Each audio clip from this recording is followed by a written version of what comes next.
Bonjour et bienvenue dans un nouvel épisode de Capsule, le podcast qui parle d'entrepreneuriat en Corse. Moi, c'est Audrey Royer et aujourd'hui, j'ai le plaisir de recevoir Ophélie Boileau, entrepreneuse dans l'âme, avec une expérience de dingue et une histoire passionnante à découvrir tout de suite dans Capsule. Bonne écoute. Bonjour, donc moi c'est Ophélie Boileau, j'ai 34 ans. Je suis entrepreneur et maman d'une petite fille de 4 mois hier. Je suis originaire de région parisienne et en Corse depuis 5 ans. J'ai rejoint mon conjoint qui est ajaccien et on est revenus tous les deux à Ajaccio pour s'installer. Je suis d'un parcours assez classique, donc j'ai fait mes études et puis j'ai fait une école de commerce sur Paris et ma spécialité était entrepreneuriat. Donc par la suite, on verra, je pense que en fait, l'entrepreneuriat, c'est quelque chose que j'ai en moi depuis à peu près l'âge de 17 ans. Mon père étant entrepreneur et entouré d'entrepreneurs, j'ai pu toucher cette fonction en fait du doigt très tôt et ça m'a toujours attirée, l'humain et l'entrepreneuriat. Donc j'avais envie d'associer les deux dans ma vie. Voilà. Tu as toujours voulu entreprendre ? Donc si, j'ai toujours eu cette volonté entrepreneuriale. J'ai fait des études pour et j'ai aussi fait beaucoup d'activités associatives. Donc dans le sens d'allier l'humain et l'entrepreneuriat, j'étais en fait au Rotaract sur Paris. C'est un club associatif Rotary, mais pour les jeunes. Et j'ai fait plein d'actions humanitaires organisées avec eux. J'ai fait aussi partie de la Jeune Chambre économique pour créer des projets, pour faire plein d'activités autour de l'entrepreneuriat. J'ai toujours eu donc, l'entrepreneuriat plus le fait d'aider l'autre. Que ce soit par les actions humanitaires ou par le type d'économie qu'on mettrait en place. Ma première expérience professionnelle réelle, à part les stages, c'était d'ailleurs donc, le service à la personne. Je me suis dit comment allier le fait d'aider mon prochain et mes compétences. Et du coup, j'étais responsable d'une agence de service à la personne que j'ai développée. Donc c'était un tout petit portefeuille de 9 000 € et en 2 ans et demi, on l'a amené à 600 000 € de chiffre d'affaires sur Neuilly. Et j'étais très fière de cette réussite. C'était une bébé agence et on l'a emmenée. J'étais pas toute seule, mais voilà, on l'a emmenée. Et puis après, j'ai rejoint mon conjoint actuel d'abord en Normandie. Là, il a fallu se retourner et donc j'ai pas repris dans les services à la personne, j'ai fait commercial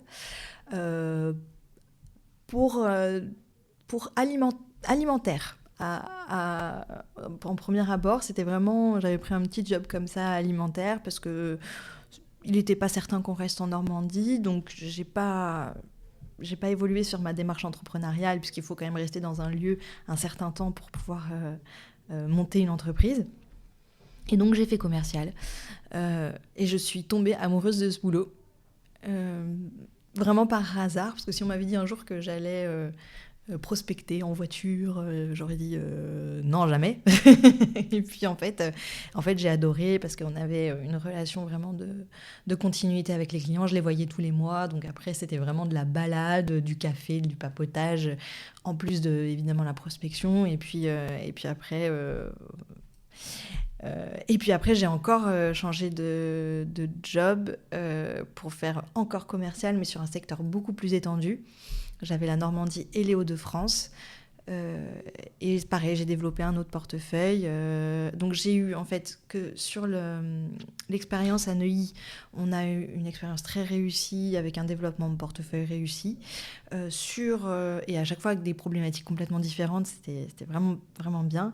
Sur la partie normande, donc une expérience dans les services à la personne à Neuilly, portefeuille de 9 000 € à 600 000 € en 2 ans et demi, expérience de développement réussie.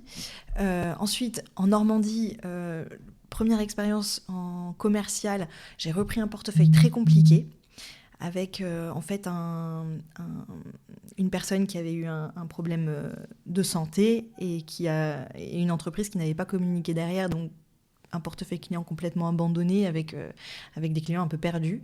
On a réussi à récupérer les clients, la majorité des clients perdus, à développer le portefeuille.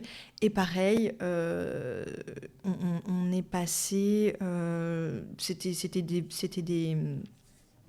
tout petits chiffres vraiment qui baissaient parce que secteur abandonné. Et on est repassé sur une dynamique de croissance très forte. On faisait, je crois, 30 000 € par semaine. Enfin, c'était bien. Et là, on vendait du mobilier et des fournitures de bureaux. C'était fiducial. Et après, donc, je me suis fait chasser par l'entreprise, la dernière entreprise dans laquelle j'ai travaillé avant d'arriver en Corse. Et cette entreprise-là, je suis restée 1 an. Pareil, portefeuille, mais là, pire que compliqué, parce que c'était pas de la fourniture de bureau, c'était pas vraiment du récurrent, c'était des machines dans la santé. Et là, c'est des machines allemandes qui duraient 25 ans.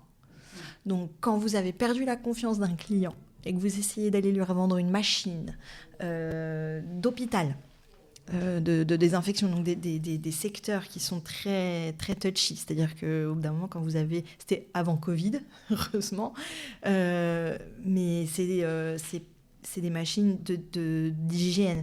Donc dans l'hôpital, c'est très, très tendu, il faut que ça marche, etc. Et c'est pareil, c'est un secteur qui était à chaque fois abandonné par le commercial. Je pense que c'est pour ça que mon profil leur avait plu.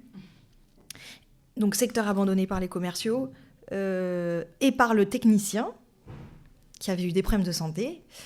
Du coup, machine qui ne marchait pas.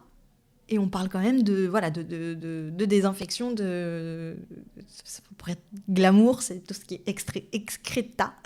Et du coup, c'est porteur de maladies. Enfin, voilà. Donc sur un hôpital, quand vous les laissez tomber sur ça, qu'ils ont une machine qui ne marche plus et qu'ils ne savent plus quoi faire de leur...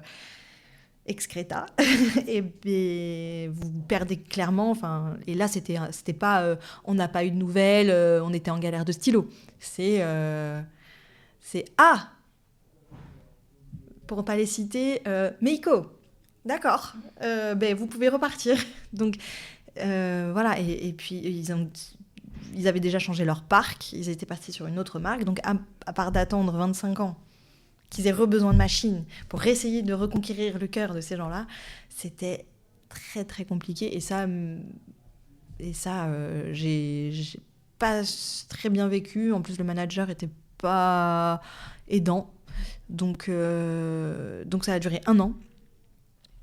Et j'ai dit, basta. Et là, j'ai dit à mon conjoint, j'ai dit, bon, maintenant, t'es mignon, mais j'ai besoin de savoir où on est les 5 prochaines années, parce que soit on est en Normandie et je fais tel projet, soit tu veux rentrer en Corse et je fais tel projet. Ou on réfléchit ensemble à un projet, voilà. Mais moi, là, maintenant, dans les 5 prochaines années, je tente l'entrepreneuriat, c'est bon. Voilà. Et il a eu l'opportunité de revenir, lui, en Corse, parce que son meilleur ami... avait besoin de quelqu'un. Et moi, je suis arrivée, j'ai démissionné et j'ai dit allez, on se lance. Et c'est comme ça qu'est né Eticorse. Mais comme quoi, parfois, une mauvaise expérience peut nous bouger et dire c'est bon, j'en ai marre de développer pour les autres, je vois que je suis capable de le faire, je vois qu'à chaque fois... quand même ça fonctionne, allez. Parce qu'après, moi, je voulais vraiment créer une entreprise avant de faire des enfants pour me planter sereinement, si je devais me planter, en fait. Parce qu'après, quand on a des enfants, c'est pas la même chose, c'est pas les mêmes enjeux, et encore que. Mais c'est vrai que j'avais envie quand même de pouvoir me planter sereinement avant d'avoir une vie familiale, on va dire. Et puis ça demande du temps de créer, enfin voilà. Et qu'est-ce que l'entrepreneuriat pour toi ? J'ai toujours connu des toutes petites entreprises. Donc pour moi, l'entrepreneuriat, ça a toujours été de la PME.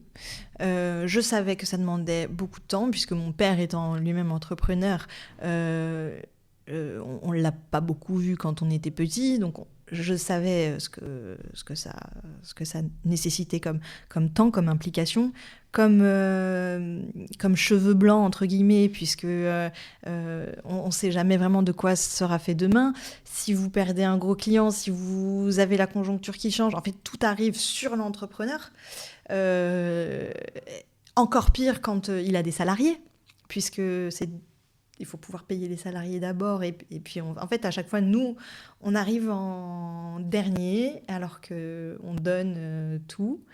Donc tout ça, j'en avais conscience avant. Ça s'est confirmé, même s'il n'y a pas de salariés à l'heure actuelle. C'est d'abord payer ce qu'on doit, avant de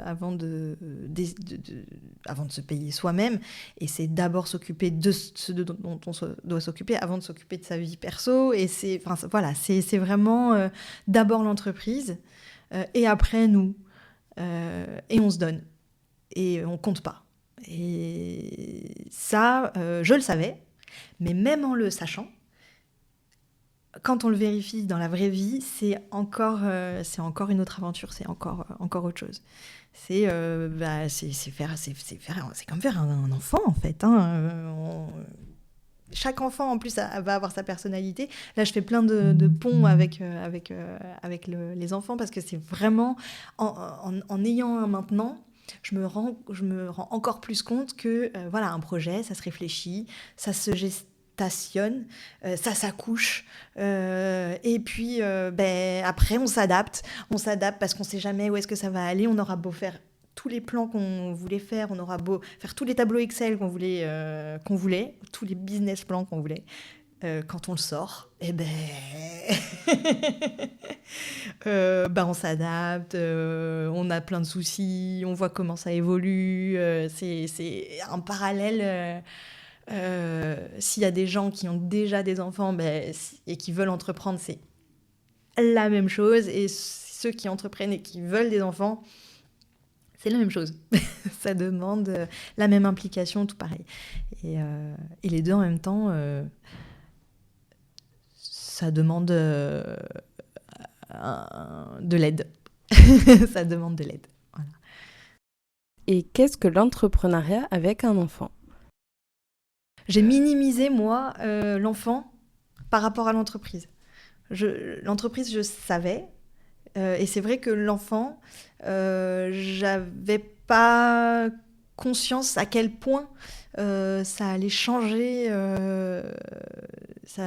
ma vie, dans le sens où on n'a pas vraiment beaucoup de familles sur place, puisque moi, la mienne est en région parisienne toujours, celle d'Élie est un peu restreinte, donc on n'a pas beaucoup d'aide à part les amis mais bon, en famille on a personne, quoi. Donc on est très très dépendant de tout ce qui est moyens de garde et autres, et voilà, et j'avais pas cette conscience là. Je pense que tant qu'on n'a pas, c'est toujours comme l'entreprise, tant qu'on n'a pas le vécu et quand on n'est pas face au problème, on peut pas prendre la mesure. Moi, je pensais que j'allais poser l'enfant dans un couffin et qu'il allait dormir pendant que je travaille. Parce que normalement, un nouveau-né, ça dort 17 heures par jour. Donc, sachant ça sur mon business plan Excel, je me suis dit, pas de problème, je vais le coucher et puis hop, je vais travailler. Et voilà. Et pas du tout. Pas du tout. Parce qu'entre le moment où tu changes la couche, où il a faim, où il a mal au ventre, où il s'ennuie, puis après tu te rends compte, tu rentres dans un monde. Ils ont autant de problèmes ils ont toujours un problème. Il a mal au ventre. Et puis après, tu apprends des nouveaux mots. Reflux. C'est infini. Et puis une fois que tu as résolu le reflux, ça pleure toujours. Tu te dis, bon, ça pleure moins, donc c'est cool. Tu as résolu le reflux, mais après tu te rends compte que, je sais pas, il est hyper tendu, que je sais, le réflexe de Moreau, c'est un monde. C'est un monde. Et puis après, derrière, il faut s'adapter. Et puis, tu te rends compte qu'il y a pire que toi, mais qu'il y a aussi pas du tout pire que toi. Et puis, il y en a vraiment qui dorment 17 heures et tu peux les poser et puis travailler. Mais voilà, c'est sans fin, en fait. Là, je pourrais en parler pendant... Parce que c'est pas fini, donc... On a autant de questions que de... Là, pour le coup, peut-être que l'entreprise, c'est plus simple. Ce qu'est l'entrepreneuriat, pour moi, aujourd'hui, en ayant du coup l'expérience Ethicorse et finalement les expériences derrière de PME, l'entrepreneuriat, c'est vraiment se retrouver seul. Dans mon cas, parce que on peut très bien monter une boîte à plusieurs, des projets à plusieurs, et puis c'est d'autres problématiques. Mais pour moi, de l'entrepreneuriat seul, c'est être seul face à soi-même, à son projet, à ses questions, et en même temps, du coup, libre. On n'est jamais libre parce qu'on a toujours... des fournisseurs, des clients. On dépend toujours de tout un tas de choses et de tout un tas de gens, dont on dépend aussi d'ailleurs en entreprise. Donc ça, pour le coup... Mais si on décide quelque chose, si on décide d'une stratégie, en entreprise, j'avais toujours tendance à dire « et si on faisait ci, et si on faisait ça ?» Et c'est vrai que j'avais des fois des réponses qui ne me convenaient pas. Je voulais tester quelque chose et puis par exemple le patron te disait non parce que ça coûte trop cher donc moi c'est combien ça coûte, combien ça rapporte, si ça coûte plus que ça rapporte. Et je dis oui mais par exemple pour les réseaux sociaux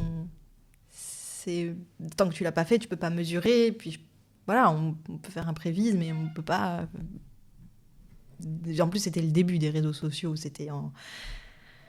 J'ai 34 ans, donc c'était ma première expérience.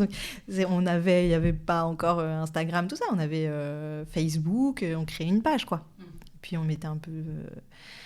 C'était pas du tout les mêmes réseaux, les mêmes canaux, les mêmes... Donc, il y a des réponses. C'est pour dire qu'il y a des réponses qui ne nous conviennent pas forcément. Et quand on a sa propre entreprise... on fait avec les moyens du bord, donc c'est sûr qu'on n'a pas les mêmes budgets voilà, mais si on a envie de tester un truc, on peut le faire. Si on veut partir dans une direction plutôt qu'une autre, c'est notre problème, c'est nous qui en pâtirons si voilà. Donc c'est vrai que voilà, sur les propositions qu'on essaye de faire en entreprise en tant qu'entrepreneur, parce que finalement on l'est ou on l'est pas, j'ai envie de dire. Moi je prenais mon portefeuille et je disais c'est comme ma boîte, puisque je voulais monter une boîte de toute façon, donc je le prenais vraiment comme ça. Je comptais pas mes heures, je faisais mes plans d'action avec les managers, etc. Mais je disais je prends comme si c'était pour moi et je fais. Et c'est vrai que du coup, quand c'est ça, on est quand même bien coincé. Alors quand c'est des petites boîtes, c'est les budgets, voilà. Et quand c'est des grosses boîtes, c'est le process. C'est process, c'est non parce qu'il faut demander à un tel, que ça passe par un tel, que ça revienne. Et puis ta demande, c'est oui. Et puis après, aucun retour. Quand sur la dernière entreprise, c'était pire que tout. Tu demandais un truc, mais jamais on te répondait. Alors que quand même, en commercial, on a besoin de négocier avec des clients, on a besoin de plein de choses. Et quand tu es obligé d'expliquer tout l'entretien que tu as eu avec le clients pour vendre à ton manager le fait que peut-être ce serait bien d'avoir un truc bête, mais je sais pas, un support ou n'importe quoi, que tu veux faire passer un technicien, que tu veux faire n'importe quoi, pour n'importe quoi, il fallait une demi-heure de discussion. Est-ce que c'est vraiment nécessaire ? Est-ce que ni ? Est-ce que na ? Tu t'essayes de joindre un service, tu l'as jamais, il te rappelle jamais, il faut rappeler, il faut relancer. Ça, je le fais avec les clients, mais dans ma boîte, je veux pas galérer aussi à joindre dans l'entreprise. Donc, c'était pas assez fluide, c'était... Dans chaque entreprise, en fait, il y avait ce problème de décision qui était toujours soumis à plein de choses. Et c'est aussi, je me disais, mais ça, ce qui est vraiment top quand tu montes une entreprise, c'est je fais, j'ai envie de faire, j'ai envie d'essayer ça, j'ai envie d'essayer ça, je fais. Et c'est mon problème si ça rate, et au moins j'aurais fait mon expérience, et puis voilà. Donc l'entrepreneuriat, c'est d'abord une liberté d'être au service de soi-même et de son entreprise. Et après, il y en a pour qui... Après, on est fait pour ou on n'est pas fait pour. Et puis après, il y a des entreprises, c'est-à-dire qu'on peut être entrepreneur à l'intérieur d'une entreprise. Il y a des profils qui tombent dans des entreprises qui le permettent et qui développent l'entreprise dans laquelle ils sont. Et avec des patrons qui les laissent faire.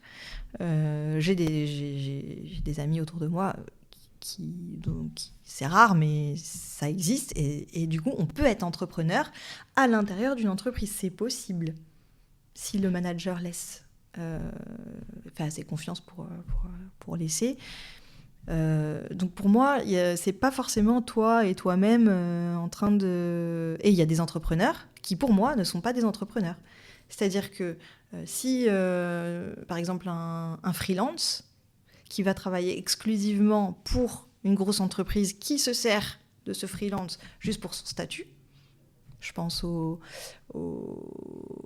intermittents du spectacle, ou aux graphistes, qui sont obligés de prendre certains statuts pour pouvoir travailler avec des entreprises.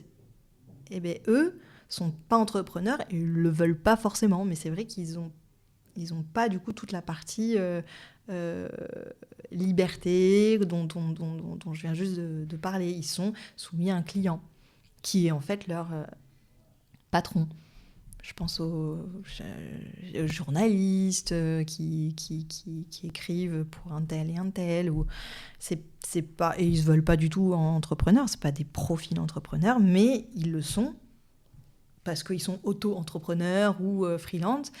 Et du coup, mais ce n'est pas des entrepreneurs. Donc voilà, ma définition de l'entrepreneuriat, c'est vraiment d'être une entité en soi et de dire je prends en charge le développement d'un portefeuille.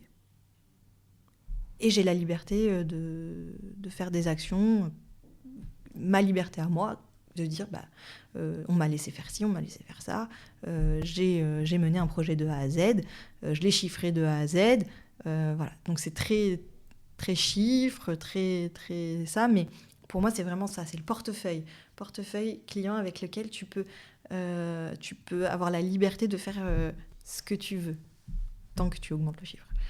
Voilà. Tu as voulu allier l'entrepreneuriat à tes valeurs ? Moi, mon projet sur Le Havre, par exemple, si on était resté en Normandie, c'était de faire un bar à chat dans le quartier Perret. J'aurais très bien pu monter une entreprise de n'importe quoi. En fait, celle que j'ai créée correspond à certaines valeurs que j'ai, qui sont les valeurs d'éco-responsabilité, effectivement, de prendre soin de notre planète et de l'homme. Toujours en lien avec cet aspect associatif, cet aspect faire du bien autour de moi, à l'humain, et du coup à la planète. Mais en soi, j'aurais très bien pu faire une autre entreprise. J'étais pas bloquée sur un concept. Moi, c'était créer une entreprise, développer un portefeuille. Ça, j'aime, développer des portefeuilles, créer des choses qui fonctionnent et puis développer. Mais ça peut être n'importe quel domaine, un bar à chat. Voilà, c'était une idée parce que j'aime les chats et les bars. Ça aurait pu être un bar à billard, ça aurait pu être... Là, dernièrement, je me suis dit, il faut faire une micro-crèche dans le centre-ville d'Ajaccio. Ça, parce que j'avais les services à la personne et je me suis dit, tiens, c'est bizarre, il n'y a pas de crèche en centre-ville.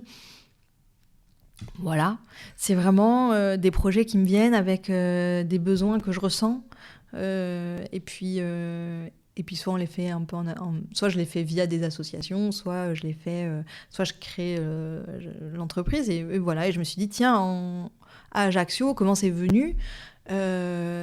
Faut penser que nous, c'est depuis fin 2018 qu'on a monté le projet, mais on y pense même depuis bien avant, puisque ça fait un moment qu'on avait en tête de revenir en Corse. Je me suis dit, mais il y a 0 magasin de producteurs. Le lien, c'est très, très, très, très saisonnier. Il n'y a que des entreprises qui sont en lien avec le tourisme. Comment on fait pour apporter une entreprise aussi bien pour les touristes, évidemment, mais aussi pour les locaux. D'ailleurs, pour les locaux, évidemment, et aussi pour les touristes. D'abord, pour les personnes qui habitent en centre-ville. Quelque chose qui soit ouvert à l'année, que ça soit pas triste l'hiver, pour faire de notre ville un lieu vivant toute l'année.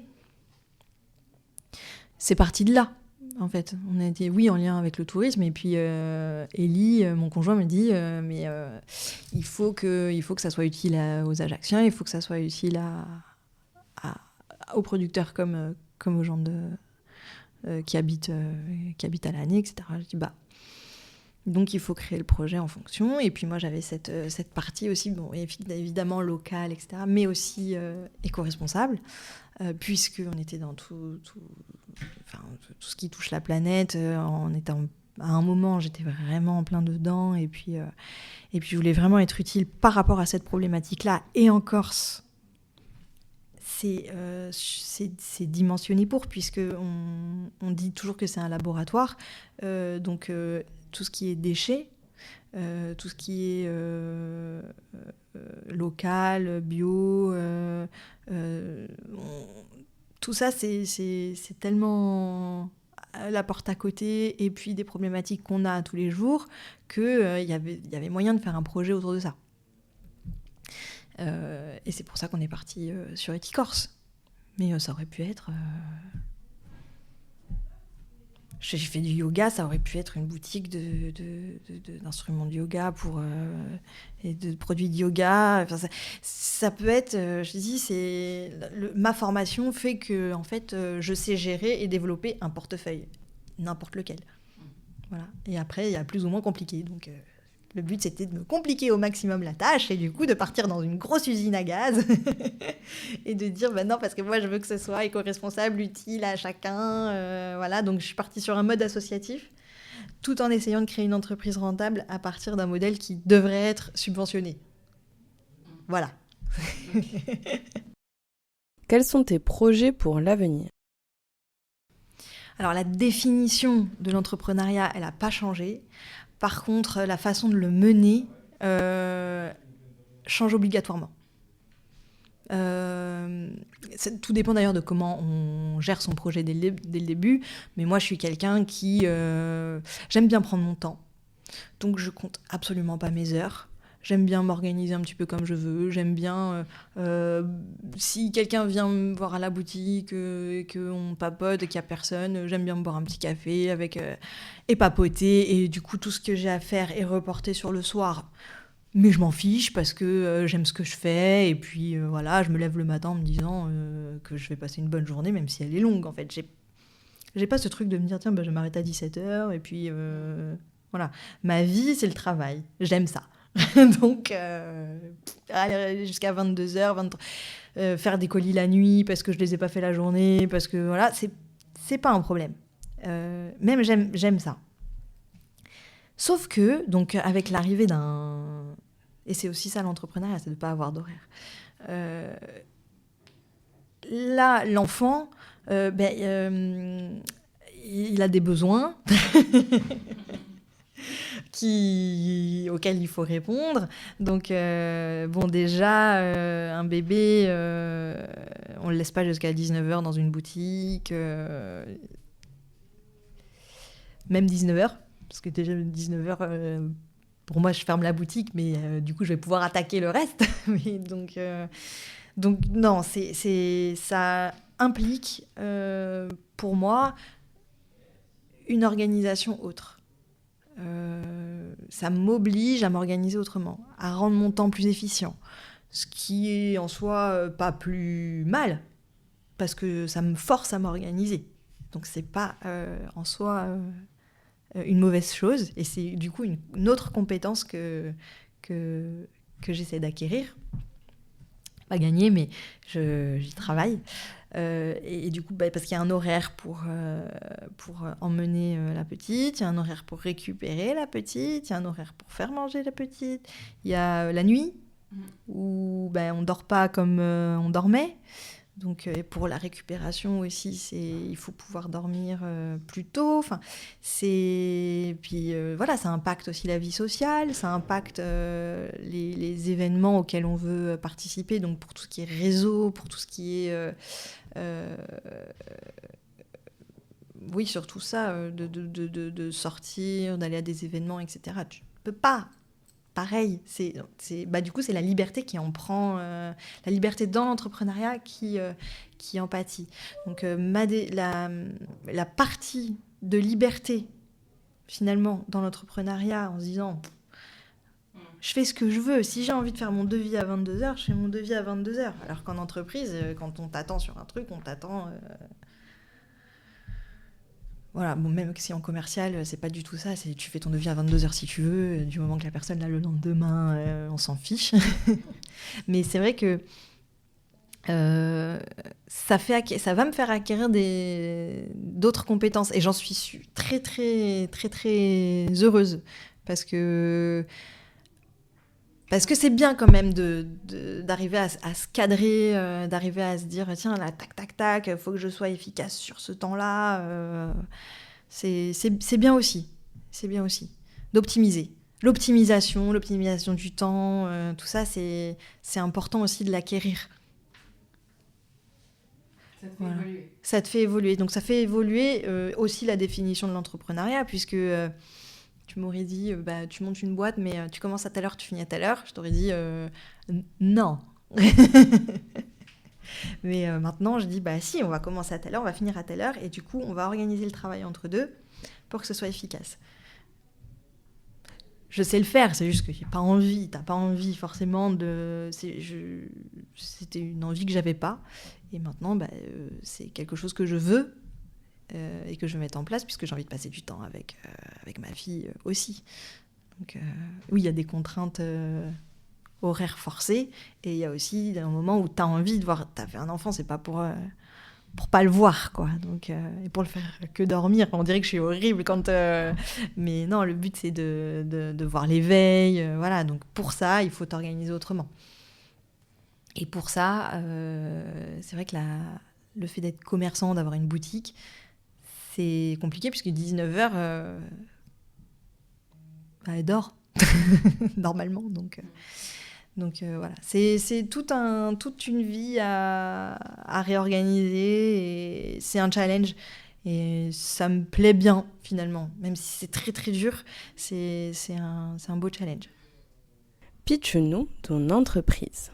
Donc, Eticorse, c'est d'abord une plateforme Internet. Parce qu'on a beaucoup parlé de la boutique, mais le projet, c'est d'abord une plateforme Internet, et puis après, physique avec la boutique. On propose une sélection d'exceptions. Le but, c'est que ce soit positif et engagé, et c'est uniquement du produit local, donc corse, éthique et responsable. Spécialisés-nous dans le tout commerce, on trouve sur la plateforme de la gastronomie, de l'artisanat, de la cosmétique. On essaie de développer aussi la partie culture, aujourd'hui. Tout est issu en fait de production familiale à taille humaine. Le postulat, c'est éviter l'industrialisation de tout, puisque tous les impacts, tout ce qu'on produit a un impact, donc plus petit on produit, moins d'impact on a. Voilà, donc tout ce qu'on peut prendre en petite production, petit artisan, on le prend en petit. Voilà, ton téléphone, tu peux pas. Ta crème de jour, tu peux. Ou ton panier de légumes, tu peux. Voilà. Nous, on se fait à travers, donc on a une charte qu'on a établie et sur laquelle on se tient. C'est une charte qui veut promouvoir et préserver les traditions et l'authenticité pour un maximum du coup d'impact positif sur l'économie, la planète et l'homme.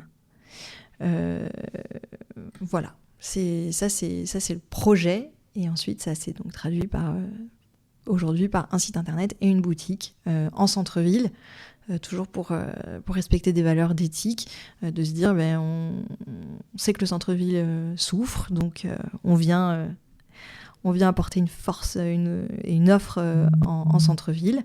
On sait que le soutien aux producteurs est important, surtout, on le voit aussi en ce moment. Donc on a sur notre charte le fait de ne pas négocier les prix avec les producteurs. C'est eux qui nous imposent leurs tarifs. On leur dit, vous nous dites, nous on négocie pas. On informe juste de la marge qu'on prend pour que ça soit vendable. Et puis voilà, on essaie de tout faire. À chaque fois qu'on référence un produit, à chaque fois qu'on se pose la question, est-ce que c'est éthique ? Avant, est-ce que c'est bio ? Parce qu'on veut que l'impact il soit positif. Et on ne veut pas diviser les gens.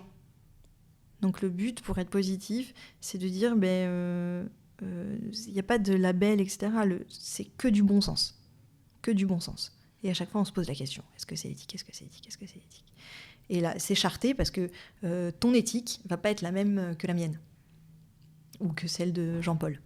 Donc on a charté le truc et puis dire est-ce que tu te retrouves dedans ? Si tu te retrouves dedans, tu peux acheter. Et si tu te retrouves pas dedans et que tu aimes que les produits industriels qui viennent de loin, tu viens pas chez Ethicors. Et puis, mais on t'en voudra. Enfin, on n'est pas en train de dire voilà. Le but, c'est de proposer une alternative, une solution, un endroit où t'es pas obligé de regarder toutes les étiquettes pour faire un choix. Tu sais que tu peux y aller les yeux fermés. Merci d'avoir écouté ce nouveau portrait et merci à Ophélie pour ce partage d'expériences très enrichissant. Pour nous soutenir, notez le podcast, abonnez-vous à la chaîne et partagez à votre réseau. Ça nous aidera vraiment énormément. Capsule est réalisée par Podcast et la M3E et soutenue par la M3E et BPI France. À bientôt.